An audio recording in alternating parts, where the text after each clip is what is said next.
What's up, fellas? So I'm going to be talking about epigenetics and generational demons in this one. If you guys haven't seen Father Ripperger already, this I got most of my information from Father Ripperger. He's on Sensus Fidelium. He's on YouTube, and he has a series of talks on generational demons, which is pretty fascinating. Uh, but I also want to kind of tie in. There is a biological component, and it seems like oftentimes the biological and the spiritual are pretty intertwined. So have you guys heard of epigenetics? What epigenetics is it's about gene expression. So you get your DNA at birth, but there is these markers that express certain genes that are in your DNA, and they turn on or off, right? And so that is determined by your environment, nature and nurture. It's both. That's one of the big kind of questions in psychology is, are we more nature or nurture? But what's important to know about these epigenetics markers, these switches, is that sometimes they can get passed on to future generations, which is why if your father is like really obese, you're a lot more likely to have a proclivity towards obesity yourself, because it gets passed on.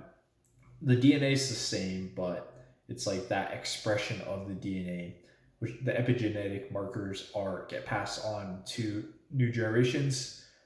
There was a study where they exposed this father mouse to some chemicals, and it kind of messed up his genitalia. And for 2 or 3 generations after that, the male mice had the same kind of problem, even though they were never exposed to the chemical. So it got passed on through the DNA. There was no trace of the chemical in their system. So there is a biological component to things, but there's also a spiritual. And that's what Father Ripperger talks about. There is how does a generational demon enter into like a family line? He says it's because there is kind of a divine authority structure within the family. So especially with the father, it enters in through sin. That is the entry point for a demon to enter into a family line. But if the father has the authority over his family, over his kids, the demon can come in and start picking on the kids, and that can get passed on, and they can stick around for, he says, on average, like 4 or 5 generations, which is pretty horrifying to think about. But it can even skip generations, and sometimes a child can be like possessed by a demon even at birth, which is why it's important to have the old rite exorcisms at the baptism, and that's why they would do it, is because it says so in the gospel too. Jesus was talking to some guy and his child was cursed. Jesus like heals the child, but and then he says, oh, the child was cursed at birth.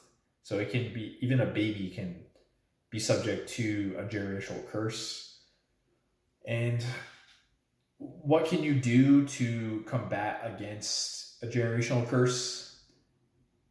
You have to, I think it comes with, it's a matter of clarity. You have to identify what is going on, like what is this demon? And if you can identify what that is, then what you have to do is you have to identify the opposite virtue. You can look this up, a list of vices and their opposite virtues. So vices actually they're either an excess or a deficiency of something. For example, bravery. Bravery is, on one hand, if you have an excess of bravery, you're rash. That's rashness, which is a vice. And if you have a deficiency of bravery, then that's cowardice. So the virtue is in the golden mean. But if you have alcoholism in your family, then you got to identify, okay, what is alcoholism? It's intemperance. So if you can identify that, then you can work on temperance. And why does God permit generational demons to plague families like that?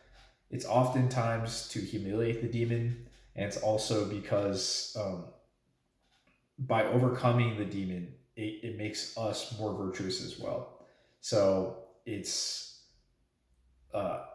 there is also this principle of demonic inversion, where, like, for example, if you have a demon of lust in your family, that means that maybe your family is called to more chastity than average. And so by having that obstacle that to train against, which is the demon, that gives you more virtue and that gives you a higher calling. So what's interesting is he also talks about how there is demons associated with specific regions. Like he mentioned that there is a demon somewhere in Alabama, and there was like some sort of horrible thing that happened in the past. So the people now that live in that region are kind of subject to the demon that still lives there. There's also demons associated with specific races, like Native Americans have a more of a proclivity towards alcoholism, and it's like every race has kind of its own demon to deal with. There's also demographics like age, like specific generations have different generational demons, and he has a separate video where he kind of goes into it.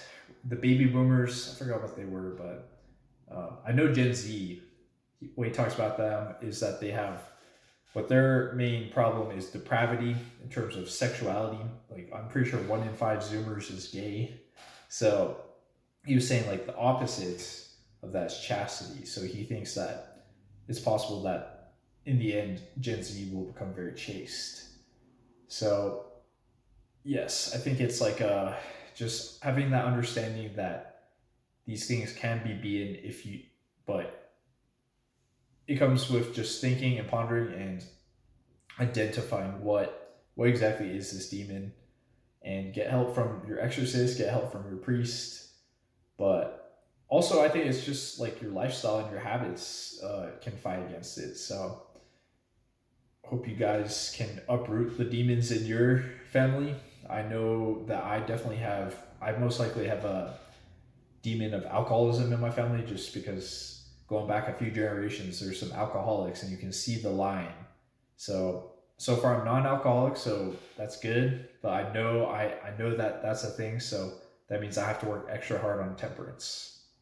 I hope you guys enjoyed this video, and I think moving forward, I'm going to try to create more videos associated with the posts, because I have a lot to say, but oftentimes it's hard to condense it down into like a text wall. And it's just better to have a video format. So hit subscribe, hit the like button, and if you like it, then I'll keep making more videos. So see you guys in the next one.